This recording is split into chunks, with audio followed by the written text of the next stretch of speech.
بسم الله الرحمن الرحيم. الحمد لله والصلاة والسلام على سيد الأولين والآخرين سيدنا وحبيبنا مصطفى محمد صلى الله عليه وسلم وعلى آله وأصحابه ومن سار على هديهم واقتدى بأثرهم إلى يوم الدين. Nous remercions Allah subhanahu wa ta'ala qui nous a facilité cette retrouvaille. Nous le demandons de nous faciliter la mise en pratique de tout ce que nous allons apprendre. Allah nous compte parmi ses bons serviteurs qui seront agréés d'ici bas monde ainsi que dans l'au-delà. Nous voulons parler d'une question capitale en islam et dans la vie de façon générale, d'une question qui est la cause de la validation et d'invalidation. Ce qui veut dire, c'est la cause de la validation des actions et d'invalidation des actions. L'élément essentiel du succès et de la faillite et de l'échec. Une chose, une fois qu'elle est au rendez-vous, il y aura la bénédiction dans votre vie et dans tout ce que vous êtes en train de faire. Dans le cas contraire, la bénédiction serait retirée et c'est la souffrance. Il s'agit de l'intention. Il s'agit de l'intention. Les savants ont dit que la question de l'intention, ça égale un cas de la religion. L'intention en islam égale un cas de la religion. Et il y a un hadith de la part du prophète sallallahu alayhi wa sallam qui nous parle de cette question et qui nous explique tout ce qui concerne l'intention. Les savants ont jugé que ce hadith-là égale le cas de sa voix en islam. Il est rapporté de la part d'un compagnon qui répond au nom de Omar ibn Khattab radiyallahu ta'ala anhu en disant qu'il a entendu le prophète sallallahu alayhi wa sallam un jour dire innamal a'malu bin niyat wa innama likulli imri'in ma nawa faman kanat hijratuhu ila Allah wa rasulihi fa hijratuhu ila Allah wa rasulihi ومن كانت هجرته لدنيا يصيبها أو امرأة ينكحها فهجرته إلى ما هاجر إليه متفق عليه. Il dit إنما الأعمال بالنيات. Les actions et les actes sont les fruits de leurs intentions. Certains disent les actes ne valent que selon les intentions. Mais moi, je vais essayer d'expliquer ça d'une autre manière qui est plus proche à ce qui est dit dans le hadith là de façon directe. Il dit innamal a'malu bin niyat. Il n'y a pas une action qui peut se produire, il n'y a pas quelque chose, un acte qui peut se produire sans que une intention devance ça. C'est-à-dire que tout ce que l'on fait dans la vie, il a déjà en avance une intention, un motif, une raison qui le pousse à le faire. C'est ce que le prophète dit ici. Innamal a'malu bin niyat. Toutes les actions, tous les actes ont des motifs et ont des raisons, ont des intentions qui les ont engendrés, qui les ont fait sortir au monde. Wa innama likulli imri'in ma nawa. Et chacun n'a que ce qu'il a intentionné. Chacun n'a que ce qu'il a mis dans son cœur en faisant ce qu'il a fait. Il dit فَمَنْ كَانَتْ هِجْرَتُهُ إِلَى اللَّهِ وَرَسُولِهِ فَهِجْرَتُهُ إِلَى اللَّهِ وَرَسُولِهِ. Celui dont l'émigration est pour la cause d'Allah et celle de son messager, alors son émigration lui sera comptée auprès d'Allah et son messager. وَمَنْ كَانَتْ هِجْرَتُهُ لِدُنْيَا يُصِيبُهَا. Et celui qui a émigré pour la cause de ce bas monde, ou bien pour une femme afin de pouvoir se poser avec elle, c'est-à-dire que son émigration tombe, ou bien ça serait pris en charge en compte de ce qui l'a amené à émigrer. Qu'Allah nous fasse comprendre. D'abord, je vais essayer d'expliquer le cadre dans lequel ce hadith a été révélé, ce qui a amené le prophète sallam de prononcer ces paroles, vraiment, qui sont brefs, mais qui sont vraiment très profonds. Au début de l'islam, nous avions su que les musulmans étaient opprimés de la part des Mécois, de la part de leurs propres connaissances et leurs propres familles, à cause de leur foi qu'ils ont choisie, à cause de la religion qu'ils ont acceptée, à cause de ce fait qu'ils n'ont pas voulu suivre ce que les gens ont l'habitude de suivre. Ils ont choisi vraiment de changer ce qui est mauvais, aller à ce qui est bon. Les ont maltraités, ils les ont opprimés jusqu'à ce qu'ils les ont empêchés à adorer Allah subhanahu wa ta'ala et à suivre ce qu'ils ont choisi de suivre. La pression arrivait à un niveau donné, là où le professeur il a vu que la solution, c'est le fait de quitter le pays natal. Il a recommandé à ses compagnons d'aller en Éthiopie. Et puis, il a fini par les recommander d'aller à la Médine. Ceux qui voulaient sauver leur foi et leur religion, ils ont quitté leur pays natal qui est la Mecque pour joindre la Médine. Ils ont laissé tout ce qu'ils avaient à la Mecque. Les connaissances, les amis, les parents, les épouses, les biens et les affaires. Ils ont tout laissé, ils se sont sauvés, ils ont sauvé leur peau et leur religion pour aller à la Médine. Arrivé là-bas, c'était un pays étranger.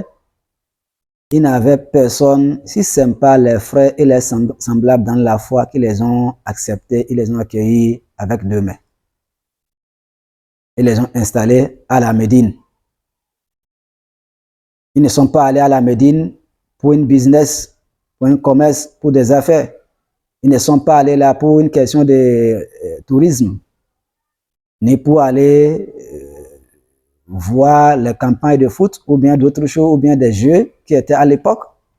Non seulement ils ont quitté leur pays natal et ils ont laissé tout ce qu'ils avaient pour la cause d'Allah subhanahu wa ta'ala, pour être agréés par Allah en suivant ce que Allah subhanahu wa ta'ala les a demandé de suivre. C'est ça qui les a amenés à quitter leur pays natal qui est la Mecque et joindre la Médine. C'est dans ce groupe-là, il y a un jeune homme qui était amoureux d'une femme et lui aussi, il était musulman et la femme aussi était une musulmane.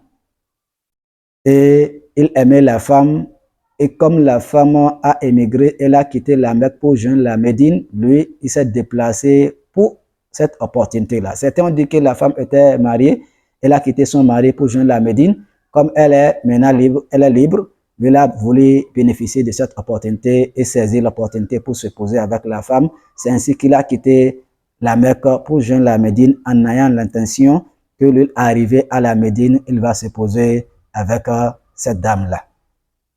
Et comme à la Médine, c'est le prophète qui était le guide de la cité, le guide de la nouvelle communauté, il ne pourrait rien faire sans retourner au prophète pour lui demander l'autorisation et la permission.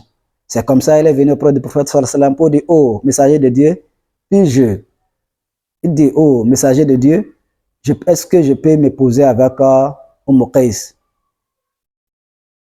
Il a répété la question plusieurs fois jusqu'à ce que le prophète l'a répondu en lui récitant ces paroles sages et profondes. En disant, toi, innamal a'malu binniyat.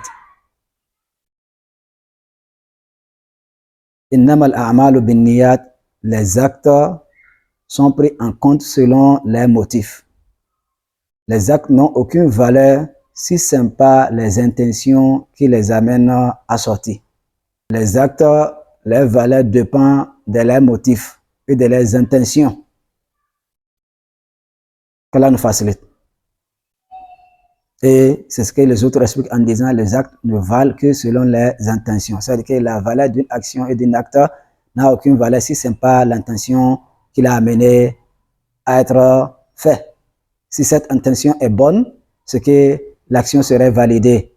Et si l'intention n'est pas propre, c'est-à-dire que l'action ne serait pas, c'est-à-dire que cette action serait invalidée. Il dit au gars, innamal a'malu binniyat, les actes ne valent que selon les intentions. Ce qui est considéré auprès d'Allah, ce qui compte auprès d'Allah, c'est les intentions, mon frère. Et chacun a auprès d'Allah, en guise de récompense, ce qui l'a poussé à faire ce qu'il a fait. Chacun a auprès d'Allah, en guise de récompense, le motif qui l'a amené à poser l'acte qu'il a posé. Et chacun n'a ce qu'il a intentionné en faisant ce qu'il a fait. Et il faut savoir, celui qui a émigré de la Mecque pour venir à la Médine pour la cause d'Allah et son messager, c'est-à-dire qu'en cherchant l'agrément d'Allah, c'est ça qui l'a amené à quitter son pays natal pour joindre un pays étranger. Alors la personne, sa quête a été exaucée et son action a été validée. Et celui qui a quitté quelque part pour aller quelque part pour une raison de ce bas monde, ou bien directement ou bien précisément pour une femme, afin de pouvoir se poser avec elle, la personne n'a rien auprès d'Allah si ce n'est pas ce qu'il a amené. S'il arrive à l'obtenir, ce qu'il a eu, ce qu'il a voulu, dans le cas contraire, il est perdant.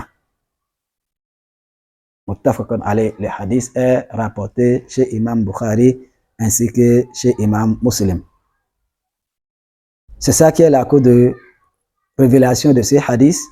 Ce hadith nous explique que les gens peuvent faire la même chose, mais chacun a un motif qui l'amène à faire ce qu'il a fait. Et ce que Allah regarde, ce que Allah prend en considération pour récompenser et attribuer tout un chacun, c'est ce qu'il a motivé à faire. Ce n'est pas ce qu'il a fait, ce n'est pas l'action là que Dieu regarde, c'est le motif là, ce qui a motivé l'homme, c'est ça qu'Allah prend en compte avant de le récompenser. Dans le cas où le motif est sain, alors la personne gagnera. Et dans le cas, le motif n'est pas approprié, c'est-à-dire que la personne a déjà perdu, comme ce type-là avec ses amis qui ont quitté de même localité, ils ont joint la même localité, mais chacun avait une motif différente que l'autre. Également, les récompenses et les attributions seraient différentes. Qu'Allah nous fasse comprendre. Alors, ici, à travers de cette cause de révélation, nous allons constater que les hommes peuvent faire la même chose, mais chacun a une intention différente que l'autre. Et que ce qui compte auprès d'Allah, c'est des intentions. Deux personnes peuvent aller au pèlerinage et tous, ils ont quitté le même pays, ils se sont embarqués dans le même avion, la même destination, ils ont accompli les mêmes actions et rentrent et chacun va recevoir ce qui est différent que l'autre. Deux personnes peuvent assister des nécessités, comme des gens qui ont besoin, nécessités, comment vous dites ça? Et celui-là, il peut être récompensé et l'autre serait privé de sa récompense à cause de son intention. Deux personnes peuvent parrainer des orphelins et ça peut devenir la même chose. Deux personnes peuvent veiller à leurs parents, l'un aura les récompenses et l'autre n'aura pas la récompense. Deux personnes peuvent construire une mosquée, l'autre on lui construira une maison au paradis, tandis que l'autre n'a rien. 2 personnes peuvent amener des gens à la Mecque, celui-là peut avoir la récompense de ses dépenses et l'autre n'aura rien. Pourquoi? Parce que les actes les actes n'ont aucune valeur si ce n'est pas, c'est-à-dire que si ce n'est pas quand l'intention est bonne. C'est-à-dire que Allah valide des actions et des actes si les intentions, les motifs qui les ont amenés à être faits sont des motifs valables auprès d'Allah subhanahu wa ta'ala. Qu'Allah nous fasse comprendre. Alors, si nous comprenons ceci, cela veut dire que l'homme doit prendre soin de ses intentions. Parce que tout ce que l'homme fait dans la vie, forcément, il a un motif qui l'amène à le faire. Mais dans la plupart des cas, il y a des gens qui réagissent de façon automatique. Ils font des choses inconsciemment. Ils font des choses inconsciemment et réagissent. Ils n'arrivent pas à agir. Dans la plupart des cas, on réagit. C'est-à-dire que quand une situation arrive, on réagit, on n'arrive pas à prendre, le devant pour se contrôler et contrôler ses intentions. Alors, ce hadith nous dit, tout ce que l'homme fait, il a un motif qui l'amène à le faire. Alors, il faut chercher à savoir ce qui vous motive à faire ce que vous faites. Si vous ne le faites pas, vous risquez de mener votre vie du début jusqu'à la fin en répondant de façon automatique. Alors que si l'intention n'est pas vraiment bien précise, n'est pas bien claire, vous n'aurez rien si ce n'est pas la fatigue. À moins que si vous arrivez à un niveau donné, là où vous allez automatiser votre intention et que cette intention, quand le fait de formuler l'intention, ça devient automatique chez vous, c'est là que vous allez transformer toute votre vie, en récompense. Mais dans le cas contraire où on réagit de façon automatique, sans conscience, c'est-à-dire que nous risquons vraiment de perdre beaucoup de grâces et de récompenses de la part d'Allah subhanahu wa ta'ala. C'est ce que la première partie du hadith nous dit. Toutes les actions ont un motif, une raison de leur existence. Et c'est cette raison qu'Allah prend en considération pour valider ou bien invalider. Si la raison d'existence de votre action, la raison qui a fait naître votre action est une raison vraiment valable, qui est pour la cause d'Allah et son agrément et être épargné de l'enfer, ainsi de suite, il faut savoir que vous avez déjà gagné. Mais dans le cas contraire, où le motif, c'est la distraction, c'est pour être remercié, c'est pour que les gens apprécient, c'est pour que les gens entendent que telle personne a fait, c'est pour que les gens vraiment disent tel, c'est pour d'autres raisons, vous n'avez rien. Et vous avez fait la même chose. Ça, c'est la première partie. La seconde partie nous dit que c'est ça, c'est-à-dire que ce qui va valoriser votre action, c'est l'intention. Si l'intention est vraiment appropriée et vraiment est destinée auprès d'Allah, est purifiée, alors votre action serait validée. Dans le cas contraire, ça ne serait pas validé, ça serait invalidé. Et troisième partie nous dit, il y a des gens qui quittent leur pays, qui font des choses pour la cause d'Allah et d'autres le font pour ce bas monde. C'est ce que le prophète veut nous faire comprendre ici. Tout ce que nous faisons, inna sa'yakum la shatta. Nos intentions et nos attentes sont différentes. Que ça soit œuvre sociale, on a des attentes différentes. On a des motifs différents. Que ça soit les œuvres religieuses, également, nous avions des attentes différentes et nous avons également les motifs qui diffèrent. Même le fait de s'allier. Tout ce que nous faisons, vraiment, nos motifs peuvent varier, ça peut différer. Alors, prenons soin à reformuler tout cela. Qu'Allah nous fasse comprendre. Nous allons comprendre à travers de ce qui était dit ici que la question de l'intention est une question vraiment capitale dans la vie et dans la religion. C'est pour cela les savants ont dit que ce hadith-là égale le cas de savoir ou bien le cas de l'islam. Parce qu'il n'y a pas ce que l'on va faire sans que la personne n'ait un motif qui l'amène à le faire. Ou bien sans que la personne ait une attente qu'il attend en tant que le résultat ou bien le fruit de ce qu'il est en train de faire. Parce que quand on fait quelque chose, on attend quelque chose. Alors c'est ce que nous attendons là, c'est ça qui nous pousse, c'est ça qui nous motive à faire ce que nous voulons faire. Quand vous savez, si vous donnez à telle personne, il va vous apprécier, il va parler de vous, n'importe où il est, et cela peut vous attirer de bien, vous allez le faire. Alors ce que vous attendez, c'est le résultat, c'est le fruit de cette action-là. Et vous pouvez faire la même chose en un rien entendant de la part de la personne, en faisant ce que vous faites parce que vous voulez qu'Allah vous agrée et qu'il vous pardonne et qu'il vous compte parmi les gens qui ont fait pour sa cause, afin qu'il vous récompense à l'au-delà. Alors pour cela, toi et moi, nous tous, nous devons vraiment veiller à revoir nos intentions à chaque moment. À chaque moment. Et il faut apprendre à reformuler les intentions jusqu'à ce que cela devienne automatique dans notre vie. Il faut que nous apprenions à reformuler les intentions avant de faire des choses et après qu'on le fait et au cours d'action.